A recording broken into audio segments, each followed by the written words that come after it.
Hi guys, and welcome to the Ace Tanker for the IS-3A, the Tier 8 Premium Heavy Russian tank. Although it's one of many, you've got the IS-6, you got the KV-5 as well, but it's another one, and it's one that was sitting in my garage for quite some time after buying it because I just didn't get around to playing it. I've either been too busy or I had other tanks to play. But the IS-3A, I think I'm still in single-digit number, or the number of games I've played in this tank are still in single digits. I haven't spent that much time in the tank. But it's very, very comfortable. I will say it's very, very comfortable. If you've got the IS-3 in-game and you're wondering whether or not you should pick up an IS-3A, well, the playing experience is almost identical. I mean, you can hop into this. It's a different tank. It's a premium tank, but you hop into this. If you're comfortable playing the IS-3, you're going to be comfortable playing this tank. There really isn't any difference regarding playstyle. There are a few other minor differences between the two tanks. I'll get into those in a moment, but really, if you're comfortable playing the IS-3, you're going to be comfortable playing the IS-3A. When it comes to history, because some of you guys tune in for that, there is none. There really isn't. I've gone through all my usual sources, and not a single one can give me any information about this tank whatsoever. This tank, I can't find any information on an autoloader variant of the IS-3 anywhere, on any website, any video, nothing I can check, can't find any information. But according to Wargaming in 1956 and 1957, there was a concept of replacing the loader in an IS-3 with a automatic loading system. So it's not a drum loader, it's not a quick firing drum loader like most of the autoloaders we call autoloaders in World of Tanks.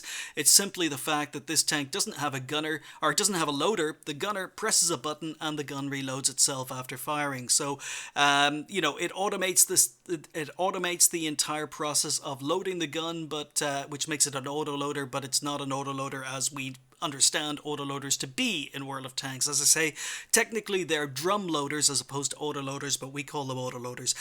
So yeah, IS-3A. It comes with 3 crew members, obviously, because it doesn't have a loader, which makes it not a very, very good crew trainer. In fact, on my recent garage review, if any of you guys watched that, when I was talking about the Russian tanks and I got to the IS-3A, I said I couldn't talk about the tank because I hadn't played too many games in it. In fact, I'd only played 2 games in the tank at that stage, and you saw me giving a skill to my gunner because I realized my gunner had another skill unlocked, and I gave him safe stowage, which was a complete and utter waste of time and a mistake I made while recording for the garage review, because this tank doesn't have a loader, and giving the gunner safe stowage is a complete and utter waste of time, because that gunner will never, ever, ever use that skill on other tanks, on other Russian heavies. So, yeah, if you're going to be giving your gunner safe stowage, make sure it's a gunner that's dedicated to this tank, because otherwise the skill is completely wasted.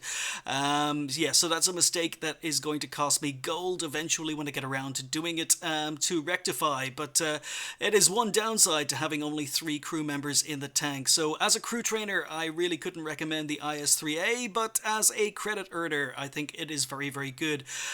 Personally, I think I prefer playing the IS-3 over the IS-3A, and that's really down to its gun handling. But before I compare the 2 tanks side by side, I might as well pop into Tanks GG. So what we have here is the IS-3A and the IS-3, and you can see just even from the icons up here, the images, they look almost identical. They both have the pike nose, they have similar armor. I suppose we'll get to that. So first of all, the DPM. First major difference between the IS-3A and the IS-3 is the DPM. The DPM on the IS-3A is better. So yeah, it's a premium tank that gets better DPM than a regular tank in-game.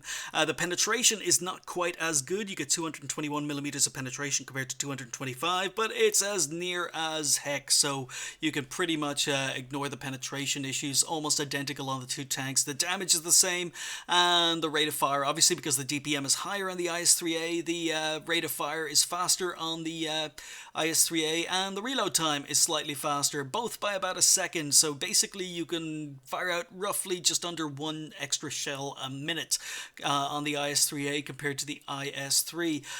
Both 122mm guns, but the other major difference is the shell velocity, because the IS-3A uses APCR standard ammo as opposed to AP on the IS-3. So the IS-3A APCR has faster shell velocity than AP, therefore you get shell velocity, incredibly fast shell velocity of 1,400 meters a second, so it means that you don't have to lead targets at distance very much. If a target is moving, just aim at them and shoot them. Your shell will hit the target pretty much immediately. Yeah, one 1000 is still very, very good. So as regarding shell velocity, I haven't really noticed too much of a difference. And you got to remember, this is an IS-3A. It plays exactly the same as an IS-3, which means it's a brawler. It needs to be on the front line. It needs to be brawling with enemy tanks. And as a result, you know, you don't really snipe or shoot too many targets at distance, so shell velocity really is not something I've noticed that much, even though, as I say, on paper it's much, much better. So far we've got better DPM, reload, rate of fire, and shell velocity. So this is a premium tank and it's looking better than a regular tank in-game, but there's the end of the good news, because weapons handling is a lot different on the two tanks. In fact, I would say that the 122mm on the IS-3A handles more like the 122mm on a tank like the IS or the Chinese IS-2. The accuracy is very, very poor compared to the BL-9 on the IS-3. The accuracy while moving, shooting on the move, is worse. The accuracy while turning your tank is worse. The accuracy while turning your turret is twice as bad on the IS-3A as it is on the IS-3. The shell dispersion after firing your gun is worse. It takes longer for the reticule to get back down to the smallest size after firing your gun. So the gun handling is a heck of a lot worse on the IS-3A compared to the IS-3. So it's one of the reasons I actually prefer the IS-3. The gun elevation is also better on the IS-3 than it is on the IS-3A. I assume that's because of the auto-loading mechanism in the turret, but yeah, gun handling, definitely, it's not bad. It's not bad on the IS-3A, but it's much, much better, noticeably better on the IS-3. Other differences, or the other major difference between the two tanks, is regards mobility and speed, because on paper the IS-3A is 2 kilometers an hour faster than the IS-3, so it's a faster premium tank than the regular tank in game, but that's only on paper, because as you can see here, the horsepower is only 520 compared to 700 in the IS-3, so you've got a far, far worse horsepower to weight ratio. In fact, the horsepower to weight ratio is about 33% worse on the IS-3A than it is on the IS-3, and that means you're really going to notice this tank is a lot more sluggish than the IS-3. If you're used to playing the IS-3, you're going to struggle with this tank going up slopes and going up hills. It performs much, much worse than the IS-3 does in-game. The terrain resistance might be a little bit better on medium ground, but other than that, it is identical. But yeah, that horsepower to weight ratio is one of the big things you'll notice. You'll also see that the turret traverse is worse on the IS-3 does not have amazing turret traverse, but the IS-3A has slower turret traverse, and the tank traverse, the hull traverse, is worse on the IS-3A than it is on the IS. So as regards gun handling, it's pretty much worse in almost every way, and when it comes to tank handling and movement, it's worse in almost every single way. Now, just because I'm saying it's worse doesn't mean it's bad. I mean, the IS-3 is probably one of the strongest Tier 8 heavy tanks in the game. It's recognized from history as being one of the strongest heavy tanks ever built, at least for its time period. And the IS-3A is a slightly worse version of the IS-3, but that's still a slightly worse version of something that is very, very good. So even though on paper I think the gun handling and the movement is worse than the IS-3, I don't think the IS-3A is bad. So anyway, let's get back to this game. As I say, this is my first ace in the IS-3A. I still haven't played that many games on the tank, but very, very happy with this one. Very, very nice matchmaking. Top tier, Tier 8 game. Plenty of Tier 8s on either side. Over half the team are Tier 8s. It's a very, very Tier 8 game. But there are also 2 RT in play. So I want to be careful for the fact there are 2 RT in play. Lots of tanks staying in spawn, and this is something I didn't notice when I'm driving over here, because I'm basically top tier heavy, which means I need to play as top tier heavy. There's far more responsibility on me to have a good game as I'm top tier, but I'm heading down to the usual heavy corner, and I don't notice that most of our teams seem to be sitting in spawn. Our teams seem to be very, very slow to move over. We've got 2 heavy tanks still sitting in spawn. We've got a lot of TDs and mediums sitting in spawn. TDs sitting at the back of the map and sniping. So yeah, very, very few tanks coming over to this corner, and I haven't realized that yet, but I want to move up. As you can see, the acceleration on the tank, we're doing 19 kilometers an hour now. This is a tank that's supposed to have 40 kilometers an hour top speed. I do get rammed there, which puts off my aim, but we get a nice shot. Beautiful high roll into the CDC, and he's dead already. 451 damage done. Oh, and... okay, and now you see me glance behind me, and this is where I suddenly realize our team's distribution is absolutely terrible. Terrible team. A lot of tanks have no idea what they're doing in completely the wrong positions. We've got 2 OIs that are both sniping. We've got medium tanks that are sniping. We've got TDs probably where they should be, but yeah, we've got very few tanks over here. And if you look at the mini-map, you'll see that we have no one, absolutely no one on the B line. And I'm aware of this, and I'm thinking, oh, bugger, this is going to be another one of these games where no matter what I do, I'm not going to be able to get a win. But really, I've got no choice. I've got to sit here. I'm going to play my tank to its strengths. We're going to get flanked. As I say, we've got almost no one on the B line. We've got tanks moving up behind me. So all I can do right now is focus on what's in front of me. So still waiting to get my second bit of damage done. And that VK very, very nicely gives me a nice easy shot into his turret. So there's another 449 damage. Super Pershing's moved up. So you can see I'm staying safe here, as safe as I can. And all I can do here is hold this corner and worry that possibly we're going to be flanked. Thankfully there are tanks reacting to enemy tanks flanking us on the B line now. So really it's just myself, a Super Pershing and an Oni on this corner. And 2 tanks in front of us. And unfortunately I hit the wreck. So you can see that the aim time is not amazing on this tank. The acceleration is not amazing, and you haven't seen me really go uphill yet. Oh, Indian Panzer fired. I tried to get a shot into the Indian Panzer, and the Super Pershing saved him. So there we go, shot into the lower glacis, Super Pershing failed to pen. So even 221 millimeters of penetration, not good enough against the Super Pershing, but VK, can we get another shot? Nope, he's side-scraping well, but Jagdpanther moves up, takes a shot.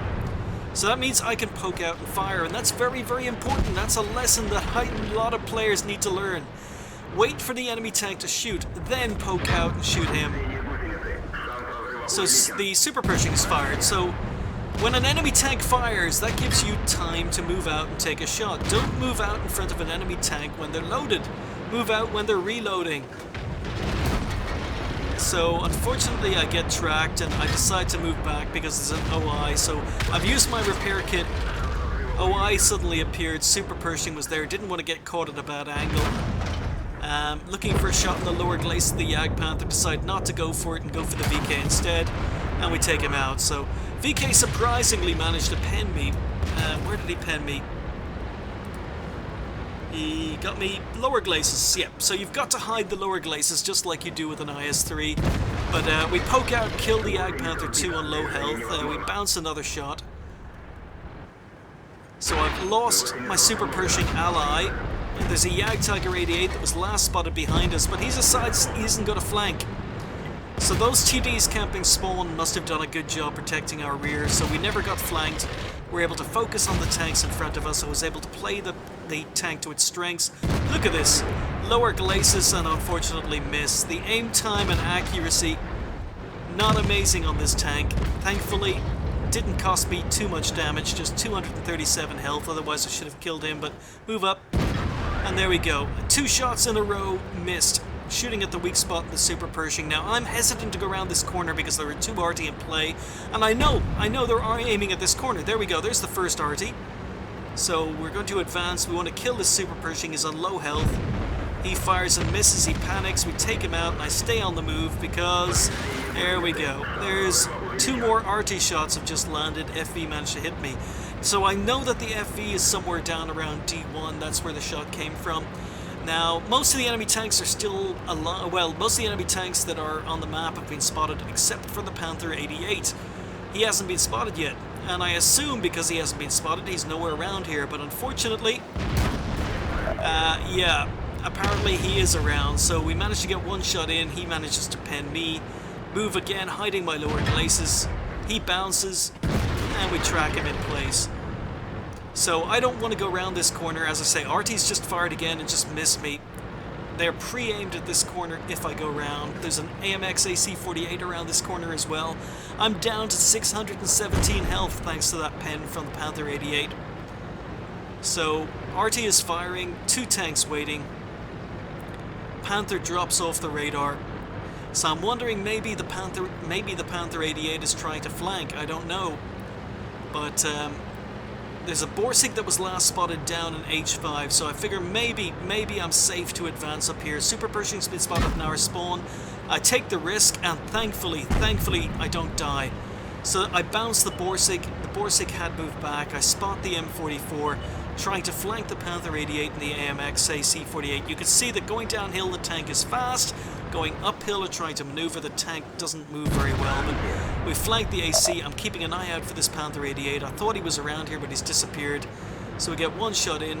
Still keeping an eye on that mini-map for the Panther, but I should have tracked the AMX AC-48 there. But unfortunately, I roll low.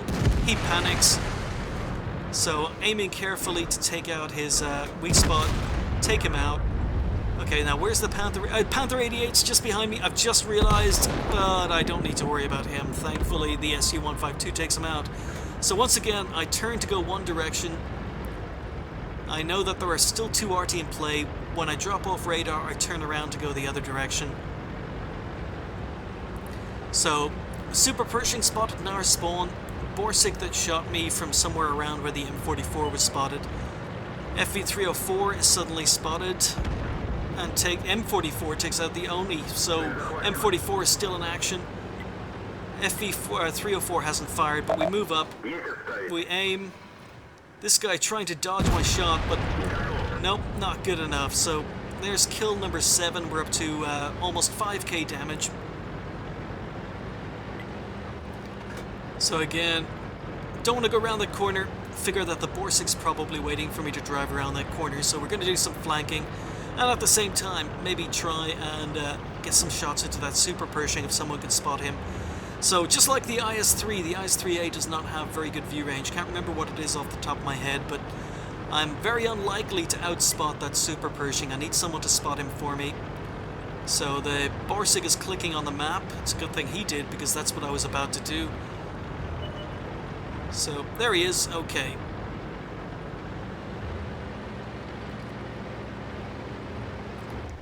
So aim, aim, aim, aim, aim, aim, aim. Get one shot in, another high roll, 421, that takes me up to over 5k damage. Don't need to worry about the Super Pershing anymore, just 2 tanks left on the enemy team. We're on 7 kills. Just like the IS-3, this tank is best hull down. Doesn't have amazing gun depression of 5 degrees, but it's best hull down. The turret armor is quite good. Roof armor is weak, but you can easily hide that. So look how slow. We're doing 8 kilometers an hour, and this is where I would much rather be driving an IS-3 over the IS-3A. This is where you notice all the lack of horsepower compared to the in-game tank. You'll also notice I'm down to 6 heat shells left because I've used all my APC or regular ammo. The tank doesn't carry a lot of ammunition. Don't know how much ammunition it carries compared to the regular IS, but definitely I find myself running low on ammunition. But unfortunately the Borsig, did have a shot on me, but we bounce him again. We're hull down. Get a nice shot into the Borsig. I don't carry any HE on this tank because there's so little room for ammunition. Maybe I should carry 1 or 2 HE rounds, but it doesn't really matter. So I'm a little bit worried about RT. But I want to kill this Borsig. He's now a one-hit kill. So, there he is. And we roll low. We roll low, leave him on 43 health. But this tank, even though it's not the quickest, still more than quick enough to be able to ram a Borsig on low health to death. So now it's just the M44. So, and judging from where that shot landed, he is directly in front of me. So, to get a shot in there, he has to be directly in front of me. So I reckon he's behind these buildings. And what you're about to see now is what's known as a ghost shell, because I have no idea where this next shot went. We're moving up. I know RT is somewhere in front of me. There he is. Full reticule. And we miss. I have no idea how we missed. The shot didn't seem to have impacted the ground behind the M44, but Well, it doesn't matter. As I say, the tank going downhill is quick enough to ram, so we ram the M44 to death. So yeah, IS-3A, it's a pretty solid premium tank. It's a good money maker. I like it. As I say, if you enjoy playing the IS-3, you'll enjoy playing the IS-3A. The only thing that annoys me a little bit is the mobility. Even though the gun is technically better DPM-wise, it's worse in handling, but it's the mobility that gets me. I think the tank is a little bit slow, a little bit sluggish, but in the right circumstances, I mean, it's almost as good as the IS-3, and you know it's just not a very good crew trainer. So, you know, other than earning credits, I really think there are better tanks that are better crew trainers. Even the lower tier Russian heavies, the Churchill 3 and the KV-220, KV-5 and the IS-6, they're all better crew trainers than the IS-3A. So really, if you buy this tank, it's to make money. It's not to train crews. Only 3 crew members makes it a very poor crew trainer, but as I say, if you're comfortable playing the IS-3, you'll be comfortable playing this tank. And as I say, I think I've played about 8 games in the tank now. We picked up the Ace, we picked up Radley Walters, Steel Wall, High Caliber, Top Gun. Best game I've played, or best result I should say I've played or had in a while.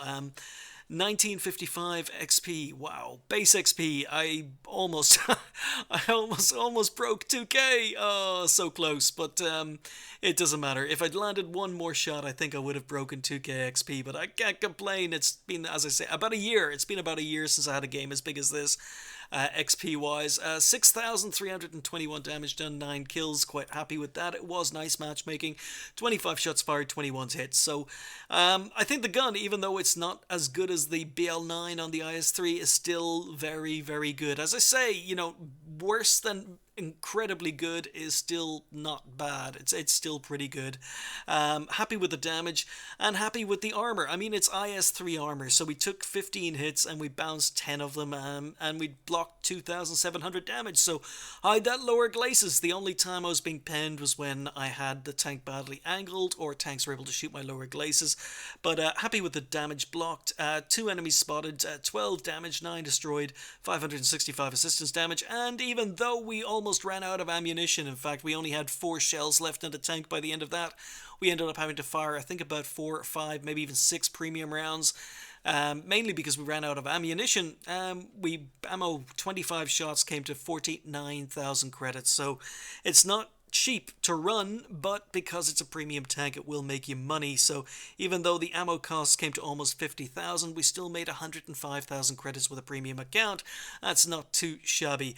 First game of the day times 2 left me on 6,159 XP. But yeah, very, very happy with the game, happy with the tank. As I say, now I've aced it, I probably wouldn't play it again. And the big question is, would I rather play this over the IS-6? And I probably wouldn't. I mean, if I was grinding for credits, I'd probably play the IS-6 over the IS-3A, because I think the IS-6, even though the gun isn't as good, it gets special matchmaking. The IS-6 also got a buff in 9.14 because the weak commander's hatch and driver's hatch on the front of the tank is now the strongest armor on the front of the tank. They buffed the weak spot to be actually the strongest part in the front of the tank. So the IS-6 is even better than it was, and it gets special matchmaking, and the IS-3A doesn't. So yeah, it's a very hard call. They're both equally good money makers, but I think the fact the IS-6 gets special matchmaking just edges it a fraction, because this tank will see tier 10s. But happy with the game and happy with the result. And this tank is on sale today. In fact, this is the second time I'm recording this, because the first time I recorded this video earlier today, it had no sound, and I don't have time to make videos, and I can't afford to make mistakes like that. But happy St. Patrick's Day to everyone. Thank you to those of you who got in contact to say happy St. Patrick's Day to me. I'm Irish. I don't celebrate St. Patrick's Day even though I'm Irish, because I don't like crowds and I don't drink. So that's pretty much most of St. Patrick's Day gone. But it is fun to see the parades with the nieces and nephews. I think it's more of a kids' holiday these days. I'm a little bit too old for it now. But yeah, the tank is on sale in the gift shop. So 2 reasons to put this up today. Happy St. Patrick's Day, everyone, and the IS-3A. It's on sale in the gift shop, at least here on the EU server right now, along with, I think it's the 50, or the Patton KOR and the mutts.